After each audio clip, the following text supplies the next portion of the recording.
has done art for various comics publishers, including Oni Press, Dark Horse Comics, IDW, and Harper Alley. Her most recent books, and the subject of our book club this month, are The Ghoul Next Door and the sequel Up to No Ghoul, written by Cullen Bunn and published by Harper Alley. Please join me in welcoming Cat Farris.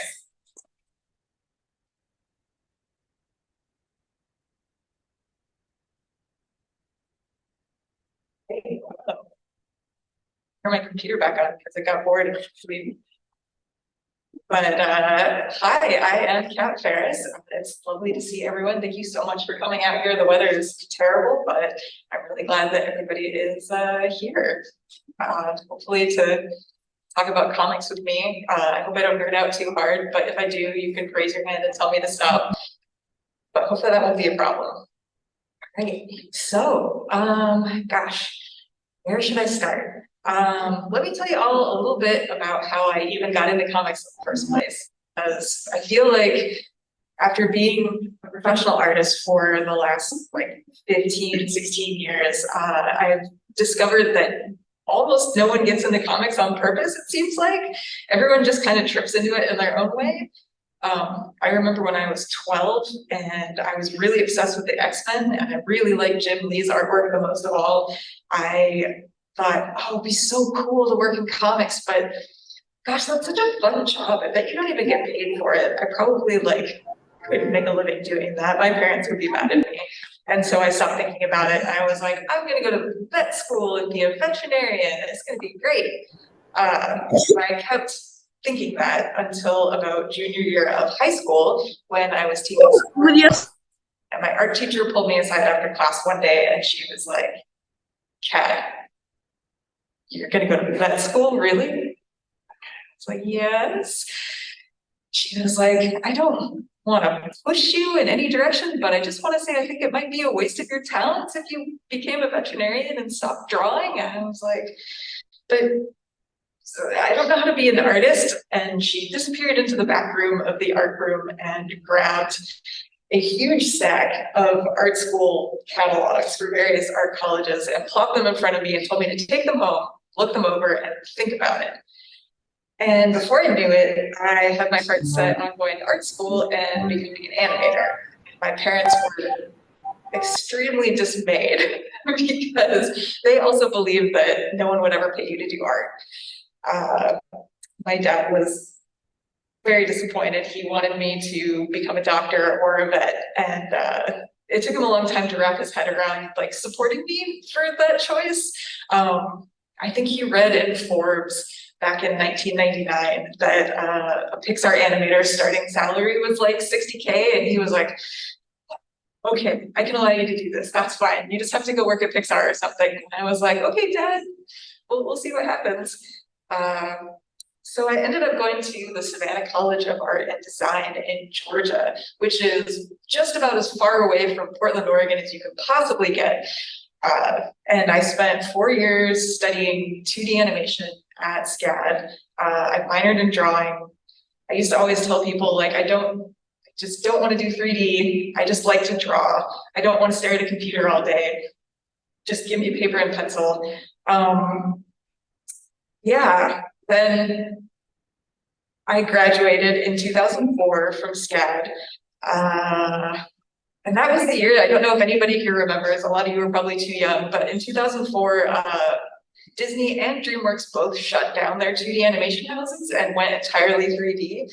So my small, tender 2D animation department of like 12 people that were graduating, we all threw our caps into the air and we're like, we're screwed. There's no work for us anymore. We're obsolete.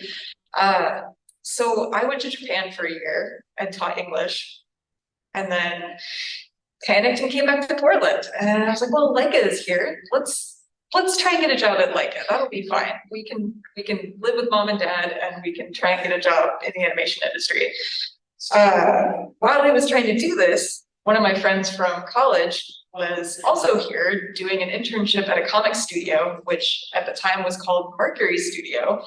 And she convinced me that while I was looking for work, I should come and hang out with her at the studio and meet all the comics people because gosh, they were so nice and they were so friendly. And I was another artist, so of course they would welcome me. So I took her up on her offer, and I spent 3, 4 months sitting on the couch at this comic studio, watching people make comics and applying for animation work and getting super rejected and becoming more and more morose about my career opportunities. When some of the comics guys came over to me one day and they were like, Kat, gonna let you in on a little secret. You're not getting any animation work, but that doesn't matter because you can draw, and if you can draw, you can make comics. And I was like, what? I didn't study how to make comics. I don't know the first thing about making a comic. Like, I've never made a comic in my life. I only read them. I don't understand how they work. It's got to be super technical, right? And I'm like, no, it's fine. We'll tell you the basics. And really, the best thing about comics is you can do it however you want. And that kind of blew my mind. I was just like, wait, there's so much freedom. Like, no one's going to take a ruler to my panel borders and make sure they're exactly like 1/4 of an inch. No one's going to tell me, like, how to put a page together and what kind of materials I can use, and there's no frame rate or all the stuff I was used to with animation, like all the rules and regulations and basics just went out the window. I was like, well, okay, I'll give it a try. And so I ended up transitioning into doing comics, which 12-year-old me would be very proud of. It turns out they do pay you sometimes, most of the time. But anyway, that's kind of my sordid, winding path of how I got into comics in the first place. Kind of ridiculous. I know a lot of people that have had similar things. I had a friend who now works for Illumination as one of their heads of story, but she went to U of O and studied business and Japanese, and then decided she didn't want to go into business when she graduated and just started drawing comics and worked her way up from there. I've had friends who started at art school and dropped out and found their way into comics. People just kind of come from all over the place. It's a big hodgepodge, and there's no right way to do it, which I think makes it great.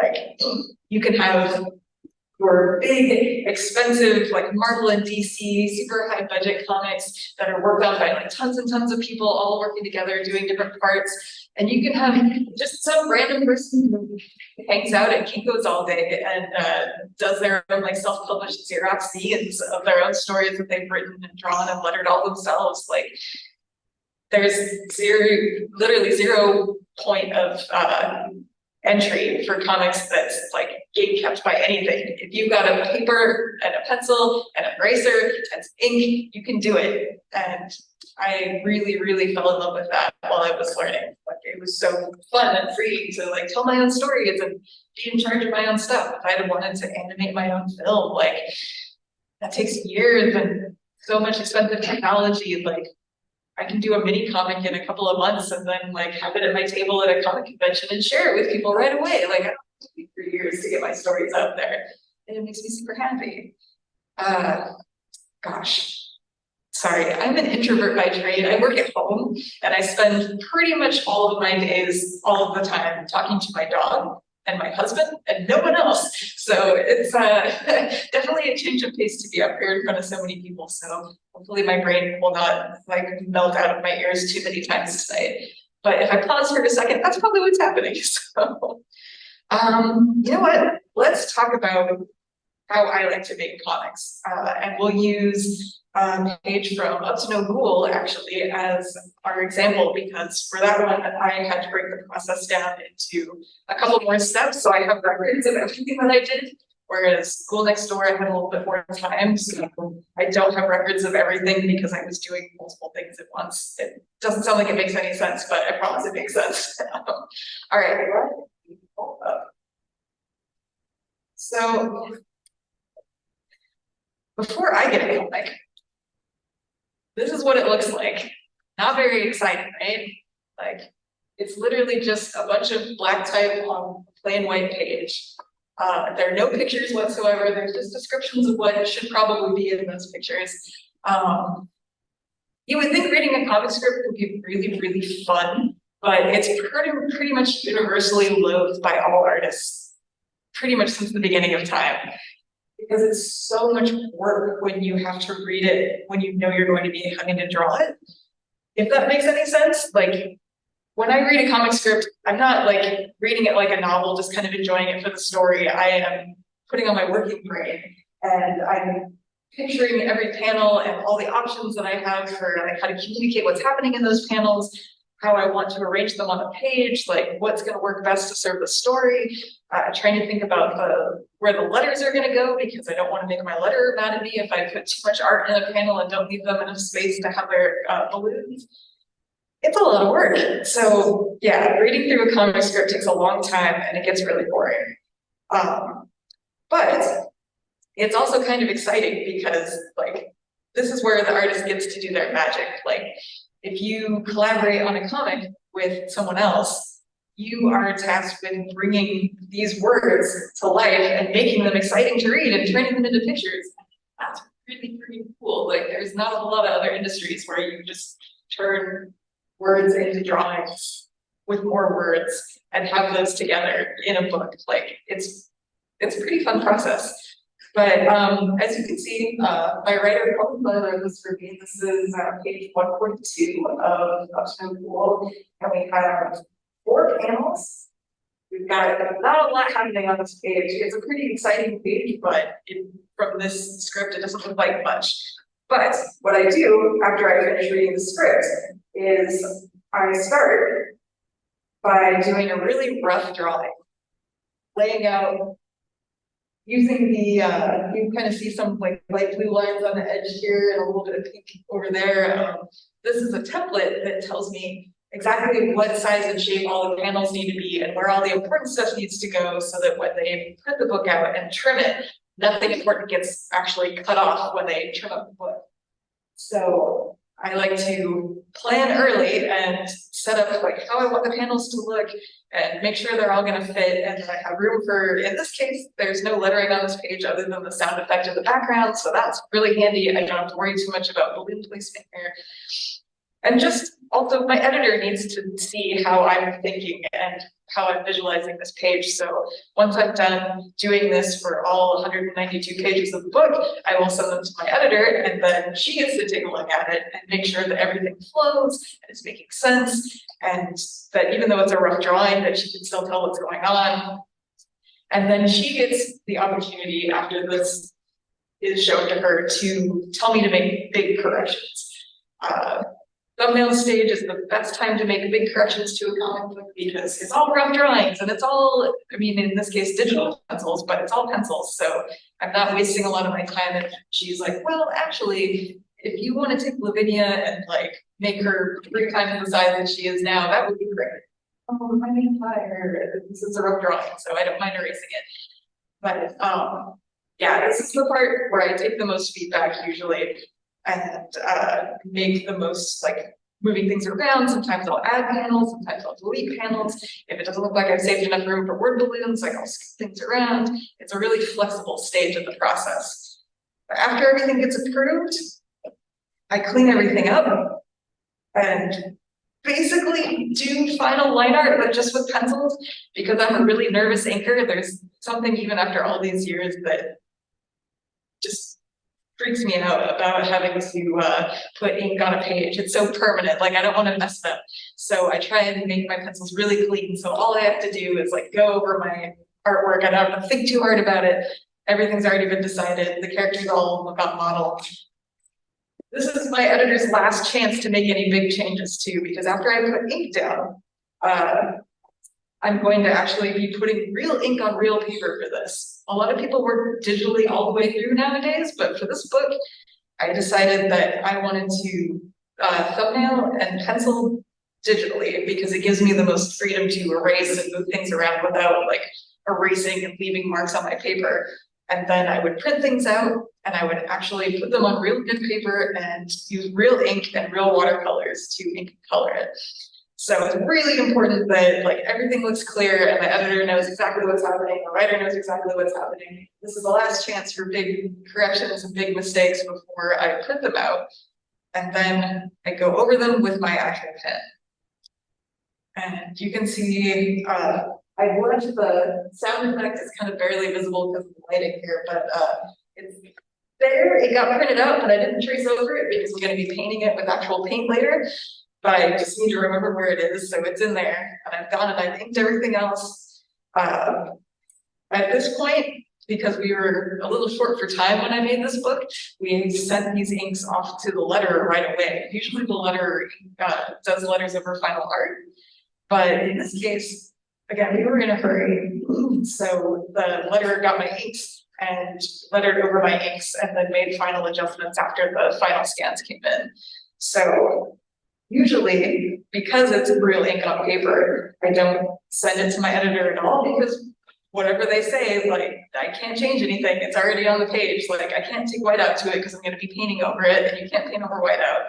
So if the letterer didn't even need to see this, I wouldn't have even kept a record of this, which is what happened with the Ghoul Next Door, is they lettered only over the final letter. So I didn't take any scans of my inks. But after I'm done inking, I go back in with paint. This is my favorite part. I love watercolors so much. There's just something really fun about looking at a really limited palette and deciding what colors you're going to use and just like getting your brush wet and like putting stuff down. It hits some buttons. I don't know which ones, but it is my favorite way to work. I like doing digital colors just fine, but yeah, watercolor is just so, there's so much texture and it's so unpredictable, I guess is the word. Like, it's really hard to control how things end up coming out because the water is so unpredictable. So it's kind of a surprise what the final page is going to look like in the end. Like, I get all sorts of weird, like, green stuff up at the top that I didn't think I was going to get. Blotches here and there that give it a lot of character. So good times. I don't unfortunately have the letter files with me, but if I did, I mean, you can see in the book when you flip through like what it looks like with the letters on them. Yeah, so here's this whole page. It went from just like super boring words all the way to yeah, it went from this all the way to the final finished page, which is still wild to me sometimes. It kind of feels like a magic trick. Wow. I still have half an hour to talk to you guys about stuff. Do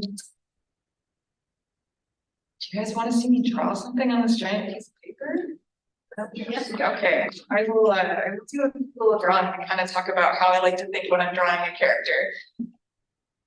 Stick this black one in my back pocket for later.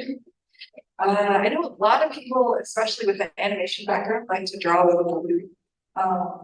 For some reason, when I was in art school, I got really excited about red colored pencils instead, for similar reasons. If you don't know why people like to draw in blue first, especially when they're animating, it's because it's really easy to, once you go over the blue art with a dark pencil or a pen, then when you take the drawing into the computer, you can get rid of that blue rough line work, just have your clean lines and not have to spend too much time erasing or picking it out. Red pen does the same thing. I don't have a light red pen, so we're going to use pink today. But I'm going to draw a yellow Lavinia because I love drawing Lavinia. She's my precious idiot. I love her very much. So when I first start drawing a character, I like to think about one, how it's going to fit on the page, and two, what kind of basic shapes make up that character. I don't want to commit to drawing all the line work yet because I'm not sure how the volumes are going to work out, and I want to get that first so it feels really solid. So let's just start there. Kind of rough in the vague shape of her head. And a lot of places will, like drawing how to draw books will say like, oh yeah, just think of it in terms of like circles and squares. And I mean, you can, but you can really think about it in terms of any shape at all, just as long as it's basic and describes the volume. You don't have to try and draw Pikachu with just circles and squares when Pikachu is really more of a flower sack with pointy ears. Like, you can draw the flower sack and then put the details on it, that's fine. Or those other drawing books that are like, how to draw an owl. Here's the circle, here's the finished owl, congratulations. Nothing made me more angry as a kid growing up in the 80s than finding books like that. I was like, but clearly there were steps in between and you didn't tell me what any of them were. Pointy ear in here. Those great ghoul ears.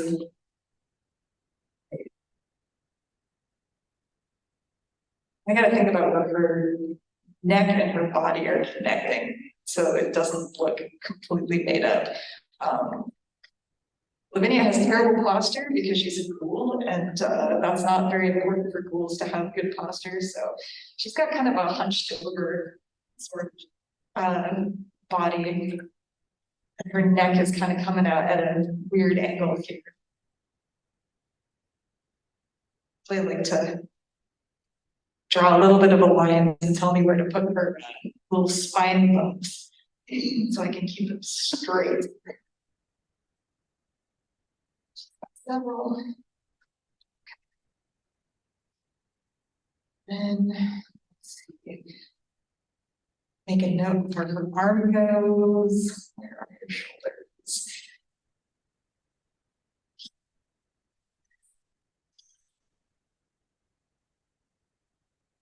And Lavinia is wearing a ragged little dress, so I usually like to put these straps in so I know where they're going to be. Put the rest of that arm in, up the dress, and it's going to hold it there. One of her straps on her dress is always sliding down her arm. It's an old, crummy dress that she probably found underground somewhere. But that's fine, because again, I don't think being fashionable is a very big part of being a cool actress, so she's probably doing all right.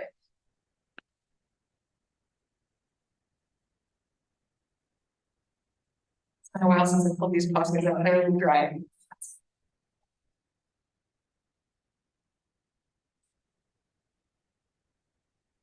Right.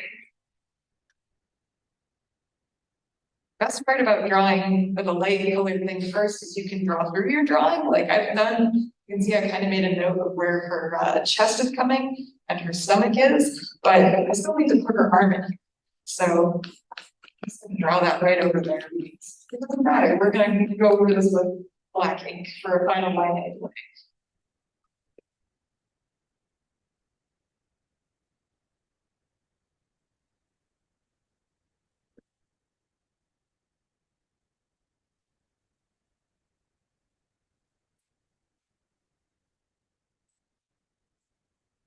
They can't gesture for now. They did house, but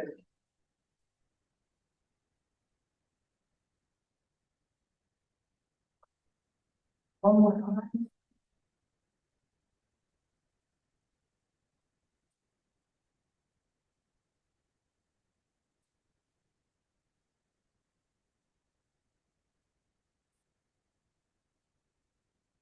Here's the rest of it.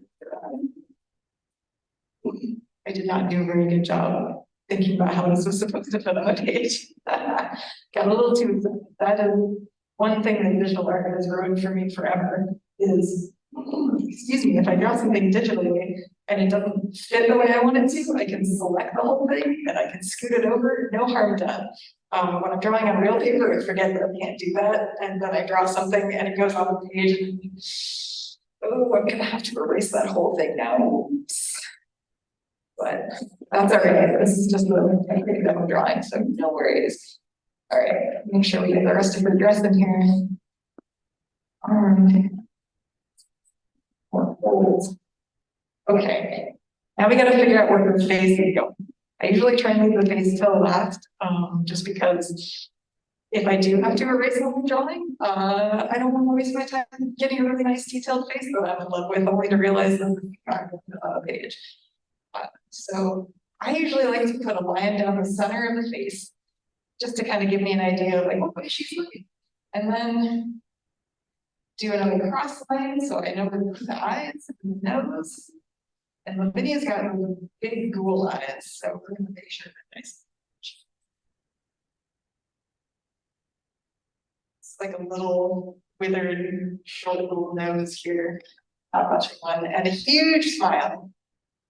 Lavinia is always pretty happy, even though she lives underground and eats dead bodies. She thinks I have a pretty good life, so we're happy for you, Lavinia.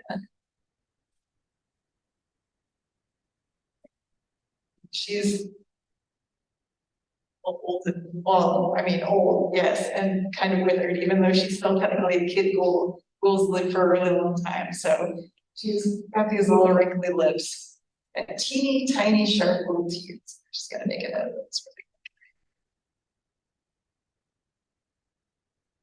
really great. Only thing left is to draw in some hair for her. Lemony doesn't have too many hairs. I think she has 5. I'm surprised she even has that many, honestly, but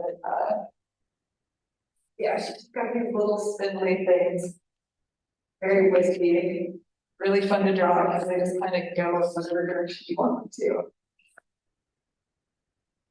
There we go. That's 5. All right. So this is pretty rough, right? This is it's always really hard to let people see my rough sketches because, you know, it's not good, but it's something to start with. And I often feel like the rougher drawing is when you start, like the more energy you get into it. If you spend too much time cleaning it up at the very beginning and like really particular about where everything's going, you're gonna lose a lot of energy. So I've got this nice energetic sketch and we're gonna go ahead and clean this up. Hopefully my black pen is working better than my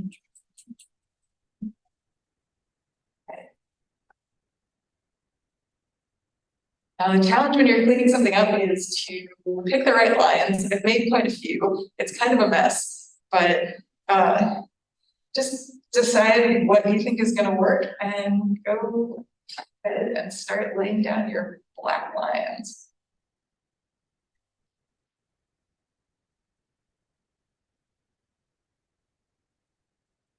It's a very wrinkly tablet of paper. It's like extra hard mode here.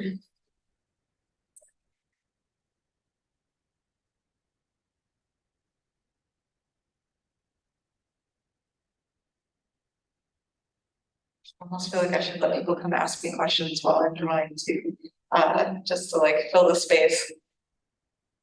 You know what? Yeah, let's do that. If anyone has any questions for me, like you got a mic up, want to come be brave, otherwise I can call on you.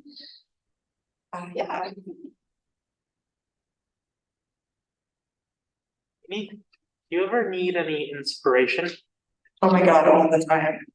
The question was, do I ever need any inspiration? And yeah, seriously, like I am always in need of inspiration, especially if I'm just doing like a regular sketch just at home. Like I want to draw something for fun. Like sometimes my brain doesn't function and like, I don't know, I'll ask people on social media, like, I want to do something spooky, give me some spooky thing to draw.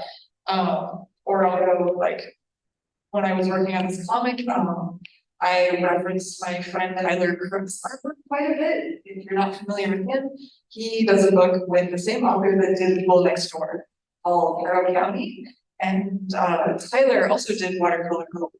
He was nuts, like he's so good. And I looked at his stuff all the time. I got huge library editions of it and would just like feel stuck on a page. Like, what kind of choices should I make? Like, what should I do? What would Tyler do? And I go grab my big library edition and crack it open and just like look at what he was doing and get some ideas and inspiration from that. Yeah. Yeah, did that answer your question? Yes. Good, okay. Oh yeah, in the back. I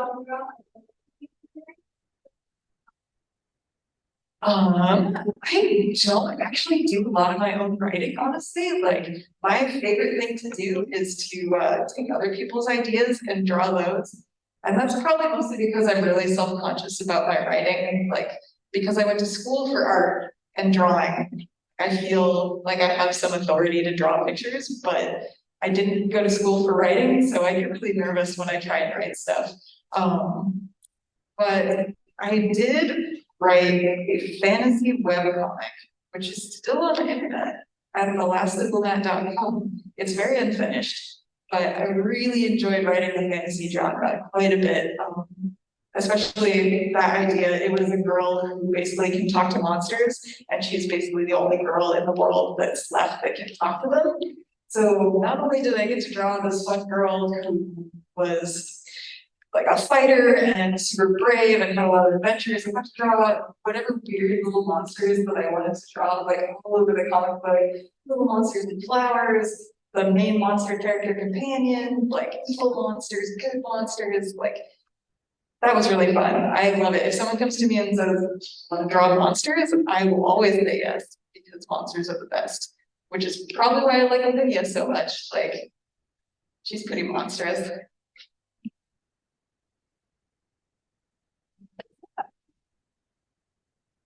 Do you usually draw in the same style, or does it depend like book to book or writer to writer? It kind of depends project to project or how I'm feeling. I know a lot of artists like only have one way that they draw, and it's really easy to recognize like, oh, it's so and so stuff because they always draw like that. And I kind of like that. Like I don't have too many styles, but um, for instance, if you've ever seen the other comic that I worked on called My Boyfriend's a Bear, it's very different. It's a romance comic, and it's meant for older people. And it had a more like slick looking style. Like I did the whole thing digital for the most part, and it was very, very cartoony and looked like an animated show. Whereas this is like a little bit more like textural and a little creepier, and it's still cartoony, but it's like got some more rough edges to it. I also like to draw chibi characters. For anyone who doesn't know what chibi is, it's an anime thing where like characters are like super deformed, like little tiny cute squishy balls, almost like little babies. I love drawing characters like that. It's so fun. If I can't think of anything to draw, oftentimes I'm probably gonna draw something chibi just because it's cute and simple and it brings me a lot of joy. But my husband, who does the Plants vs. Zombies comics, he has like 7, 8 different styles that he works in all the time. He'll just flop back and forth. Oh, it's super cartoony. Oh, it's super realistic. Superhero style. Plants vs. Zombies style. You keep those all straight. My brain can barely handle doing things at once. In the back. Questions? Your cousin Mike. Where do you get your motivation? Do you listen to music while you're writing? I listen to a lot of music. The only time I don't listen to music is when I'm thumbnailing because that involves just so much of my brain. Like if I'm trying to think about the music and think about what the comic's gonna look like, it breaks my brain in two. But for any other stage, I usually listen to a lot of music. Pretty much constantly have my headphones on while I'm working because otherwise I get really distracted.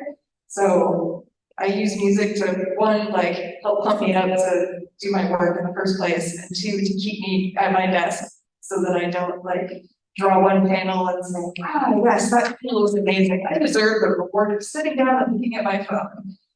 Which happens a lot, especially when you work from home. There's no one to stop you. My dog will like raise her eyebrow at me. But it's too late. I'm already sitting on the couch and looking at my phone. And I'm like, oh, it's just gonna be like 10 minutes. I'm just gonna like rest my legs because I work standing up and look at Twitter. And then alas, half an hour, 45 minutes has gone by and I've only drawn that one panel still. So yeah, I use music a lot for motivation.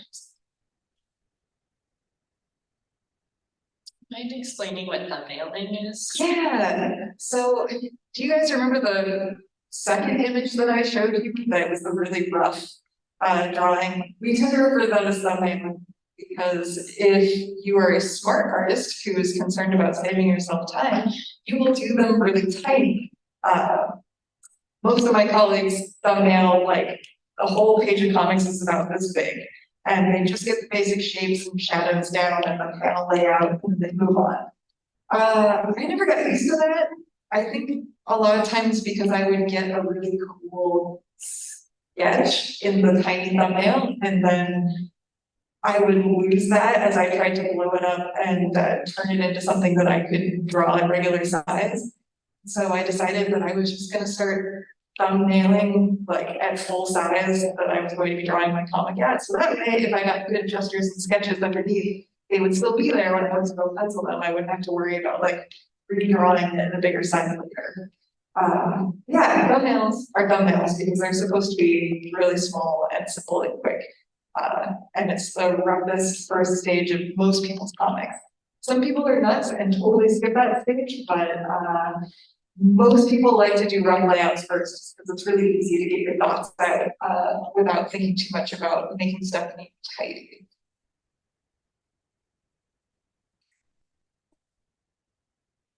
You said that you take your inspiration from other people's ideas sometimes. Was the Ghoul Next Door your idea or somebody else? So the way Ghoul Next Door came about was I was looking for work, and my agent who represents me and my artwork also represented my friend Cullen Bunn, who wrote the book. And he told me one day, so Cullen's got an idea for a graphic novel. He's also looking for work. Do you want to team up? And I got really excited because I've been a huge fan of Cullen's for a really long time. He wrote a really great supernatural Western comic series called The Sixth Gun. More of a grown-up comic book, but mostly just because it's really scary. I was really excited. Like, I think I might have, if I was on email, so I managed to not type in all caps, but if it had been a phone call, I would have screamed in my agent's ear and, of course I would have fun. But I gathered myself for a minute and typed back very calmly, oh yes, that sounds wonderful, thank you. So Cullen wrote me back and he was like, oh, I'm so excited to work with you. So I want to do something for kids, but it has to be a horror book. And I want to make it like Goosebumps, but actually scary. Yes, hit me with the rest of the details. I want to start sketching. So technically it was Cullen's idea, but he just gave me like 2-line descriptions for all the characters and the settings. Think about Andrews Landing is kind of like Astoria, Salem, Massachusetts, one of those creepy port towns where all sorts of weird haunted stuff happens. Or like Lavinia, he was like, well, she lives underground and eats dead bodies. How fun. So I had a lot of control over like what the characters looked like. I think all he said for Gray was just his name is Gray Bright, he's 11 years old. He loves sci-fi and comic books, and his room is super messy. That's cool. So I got to just like put on my thinking cap and sit down and just sketch a bunch of things until something started looking right. And then sent it to Cullen, and Cullen was really excited. He liked my stuff, and it was super fun to kind of like hash that out together. Like he had the main concept, and I got to like think about how I wanted it to look. And so between the two of us, we came up with a full-fledged idea together. That makes sense. How did you find your art style? Oh gosh. You know what? Kind of just tripped into it, honestly. Like when I used to draw, especially in high school, I really liked anime and manga so much, and I read a lot of Sailor Moon and watched a lot of Sailor Moon and like saw a bunch of Miyazaki movies, and I would often just like have manga open and like draw manga characters that were in the books that I was reading, try and make it look just like that artist did. And that was cool. And I think it taught me a lot. I know a lot of art teachers will say like, oh, kids these days drawing their animus and their mangas, like, it's not good for you. That's not real art. Like, I disagree. It's very valid art form. And if you want to draw like that, it totally behooves you to copy other people's drawings, just to like make yourself think, well, why did they make the choices that they made? Like, they constructed this face like this, but why? Like, what am I learning while I'm drawing this? And after a while, at least for me, like I would take that and then be like, well, what if I wanted to use the things that I learned by like copying this drawing to make my own drawings? And then I would draw my own characters and try and think about the stuff that I learned while I was copying other people's already existing characters. After a while, like, it just kind of turned into my style. I don't know how to describe it. Style is one of those things, like, you build it up over a lifetime. And things change. Like, I don't draw the same way I did when I went to art school. I don't draw the same way I did when I got my first comics job in like 2012, like I just kind of like, you get better over time. The more drawings you do, the more comfortable you get, the more shortcuts you learn, the more tricks you learn. and your style just kind of, one day you wake up and you look at your drawings and you're like, oh, all of these look like they were drawn by the same person, and I guess that person is me. I guess this is what I draw like. But it's kind of like your handwriting almost. Like you don't think about how you write your words necessarily, but when you see like your best friend's handwriting, like you know it's like, oh, my best friend wrote this, like it's their handwriting. I think people's styles are ended kind of being a lot like that. Like you see artists and it's, you can tell they drew it because it looks like they did it. And I don't know if there's really any way to like, this is a good question. It's a tough one. Yeah, I guess I got my style by having tons of influences, studying those influences, and then like just continuing to draw and try and keep in mind the things that I learned from the people I was influenced by. If that makes sense.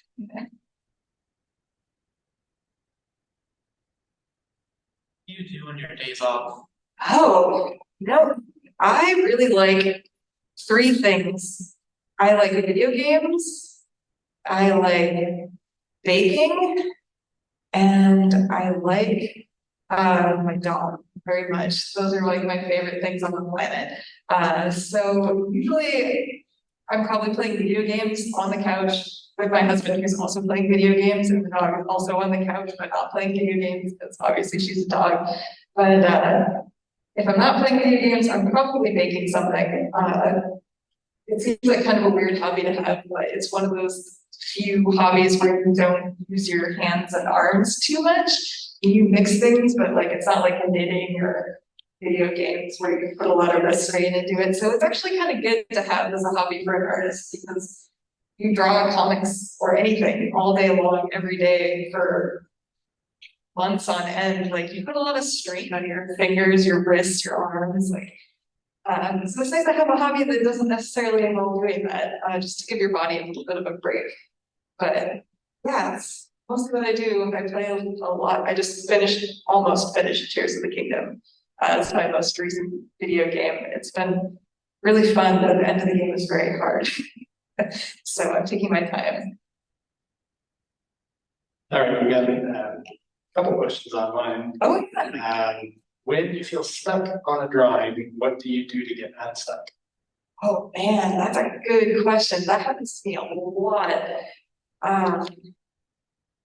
Well, like I was saying to this guy over here, like I sometimes will look at what other comic artists have done, and like especially if I have some of their work laying around, oh, I just want to see how they solve similar problems. So I'll look at other comics.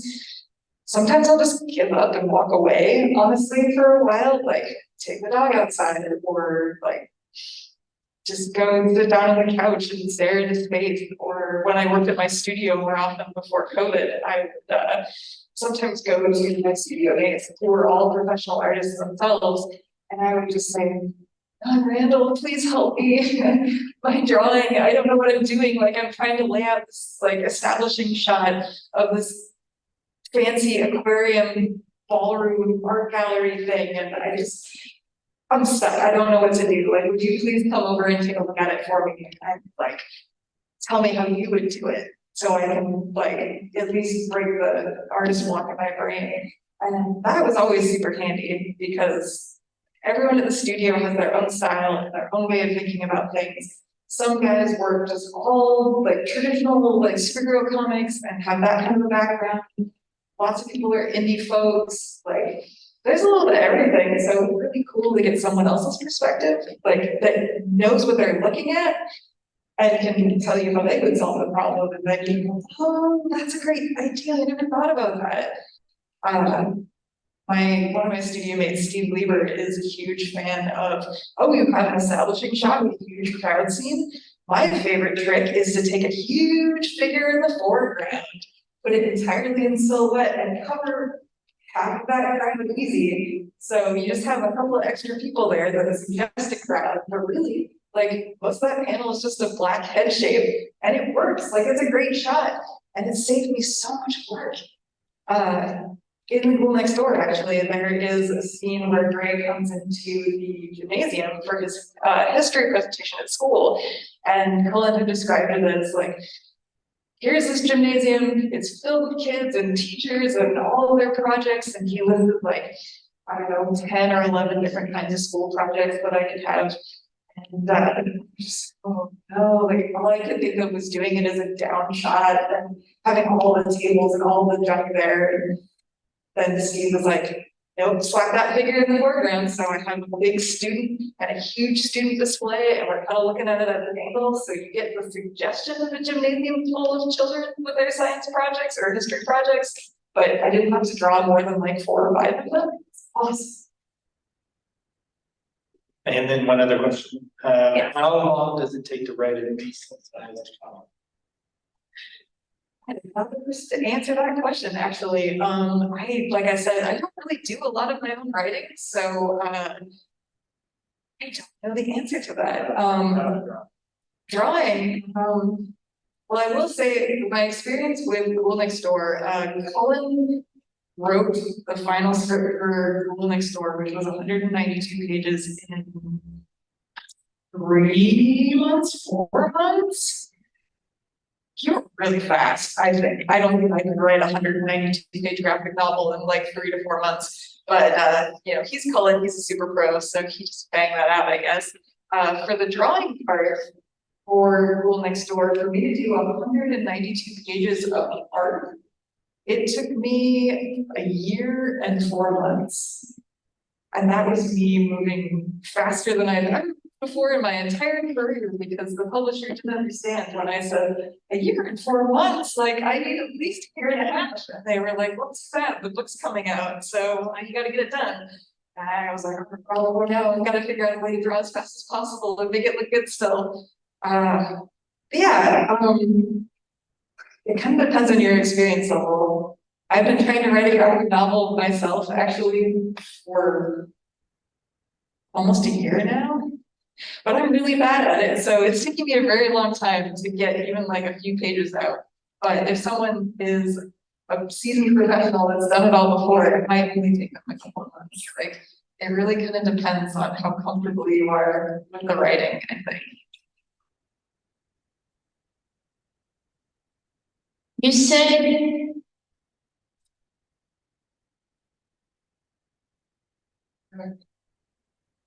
you went into animation before this. Are there any skills that you gained from animation that went into this? Yeah.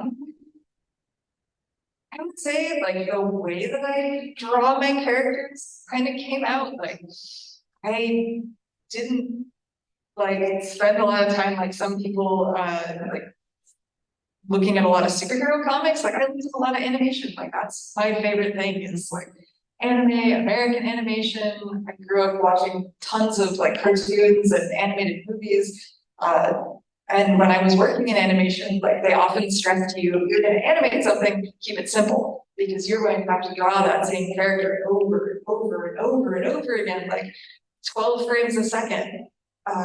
So if you have a lot of details and like fancy line art, you have to get that down and nail it perfectly in every single drawing. It's gonna take you forever. So it left me with a really streamlined cartoony style, which I think has served me quite well because it means that I can draw a little bit faster than some of my colleagues can because I'm not super concerned with the details. And it gives my art kind of a lively, bouncy quality, which I don't see it personally because it's my artwork and it's really hard to look objectively at your own stuff. But when people talk about my stuff in reviews and things, they usually end up saying stuff like that. And, no, I guess that's true. Like I guess that must be the animation background coming through. How do you think AI will affect the comic industry? Oh god. That's another good question. The comics community really hates AI a lot. It's stolen from all of us. I'm sure if I like put my own name into an AI generated thing, like I would see my own style reflected back at me and probably be really mad about it. I am probably so biased that I don't see how anyone can ethically use it. Just because the models have been trained on people that didn't volunteer their own hard work, like, we didn't give you permission to steal our artwork and train your machine with it, like, if you try and use it, like, people are gonna get so upset. I mean, I'd like to say that, oh, it's gonna be a great thing for people to use as a tool in some part of the process, like layouts or concepting or something, and maybe that's true. But it feels really wrong to be like taking advantage of all those artists whose art got entered into those systems without their permission. I don't know. It's a whole thing. It's a whole ethical debate that we could probably have a whole other presentation on. But oh, yeah, I don't know. I mean, I've seen a lot of things pop up recently, like this person did this entire children's book with AI, and like, look how great it is. And spoiler alert, it's really bad. Like, all the drawings are weird and uncanny, and like no love was put into it. And you could tell that like some machine just kind of spat this out when somebody typed in children's drawings. Like, I think at the very least, if it's going to be useful, it has a long way to go, and I have a lot of ethical concerns to think about. What is the name of your dog? Oh, my dog's name is Coco. She's a retired racing greyhound who used to race in Florida. And now she spends pretty much all of her time on her couch upside down with her legs in the air snoring. It's very adorable. We love her very much. I've drawn her on multiple occasions because she has such a goofy, skinny, weird body that she kind of makes the perfect subject for a funny sketch.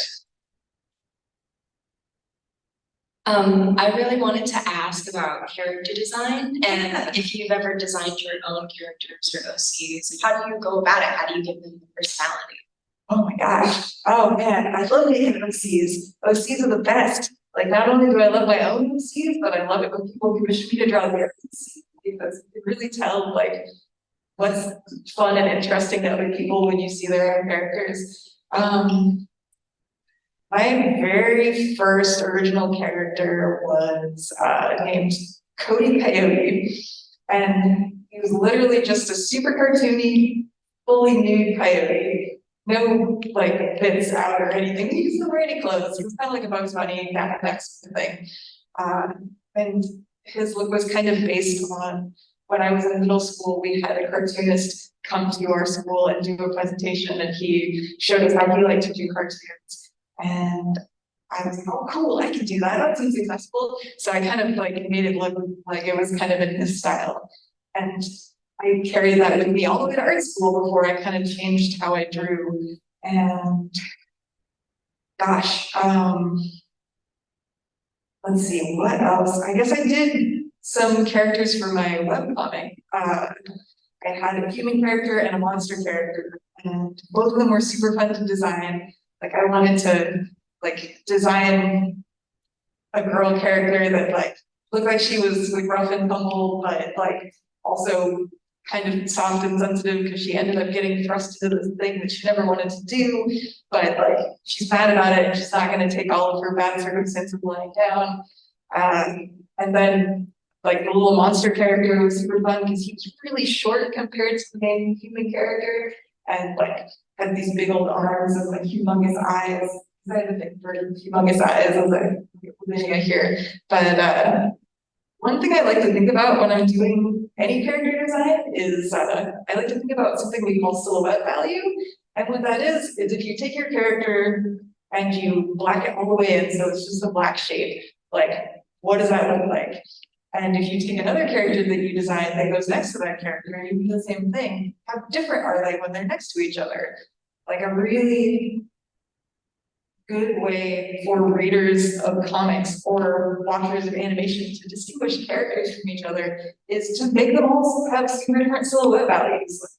Some are tall and thin, or like short and squat. Like, some people have like a huge torso, and other people are like all legs, or they have like a cool hat or some sort of neat hairstyle that distinguishes them from all the other characters. Like, if everyone looks too similar, people are going to visually lose track of who's who and what's going on. So it's really good to think about like what they all look like next to each other and how different we make them from each other. Anything else? Yeah. Have you ever, or would you like to draw for video games? Oh man, heck yes, I would. That would be the combination of like my job and my hobby, and that would either be a disaster or it would be amazing. But I like to think it would be amazing. I have lots of friends that work in the video game industry, and I'm constantly like, hey, you want to give me a job? Like, tell me you need a character designer. Tell me you need like some sort of artist or something. I almost got to work on Capcom's puzzle fighter phone game. My friend was really pushing for me to be the character designer because the designs were super chibi. And they were like, well, if anyone can draw chibi, it's gonna be Kat. Like, she's gonna make them super cute and do them a lot of justice. And I was a huge fan of Puzzle Fighter when I was in college. Like, it was one of my favorite video games. But they didn't want to hire me, so I did not get to do that. I was really disappointed because that seemed like it was gonna be like the greatest job of all time. But yes, I would love to work in video games someday. If you have any hookups, let me know. What is your story of like, what is the Ghoul Next Door about?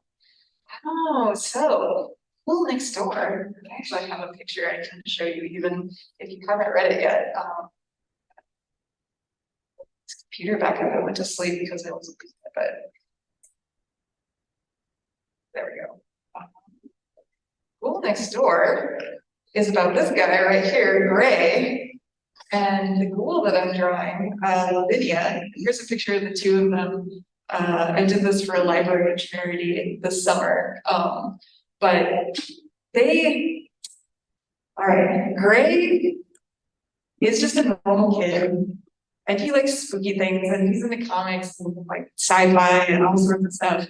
But like he has a normal life until one day he takes a shortcut through the graveyard on his way to school with his history project, and he trips into a hole and drops his project. It turns out the hole that he tripped on is a grave that's been dug up, and his project is like 6 feet underground now, and he can't reach it.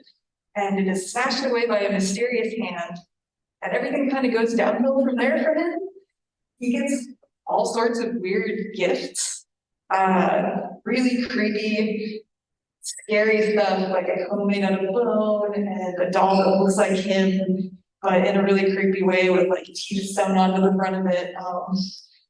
And it turns out that Lavinia is a ghoul who lives in the graveyard near his house.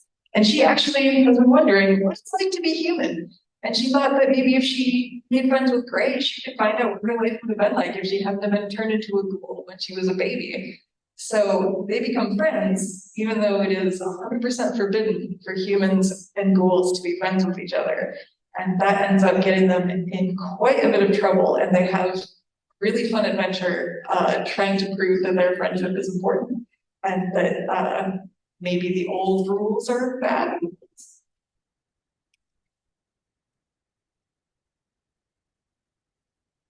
Okay, well, I think I finished Lavinia. I kind of smeared it, which is, this is, if you're an artist that works with traditional media, like you will constantly have art on your palm forever.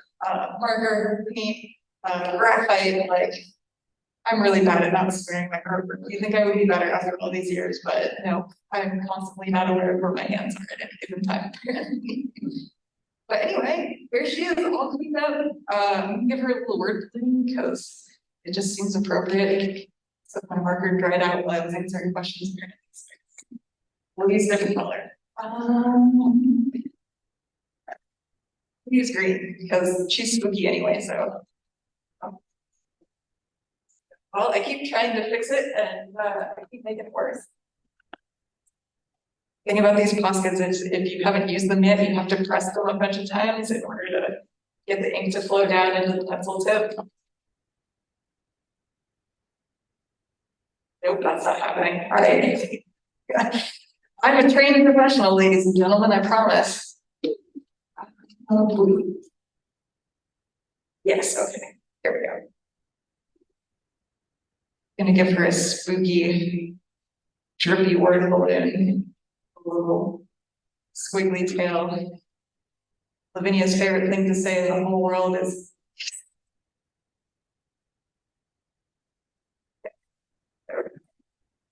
Hey, done.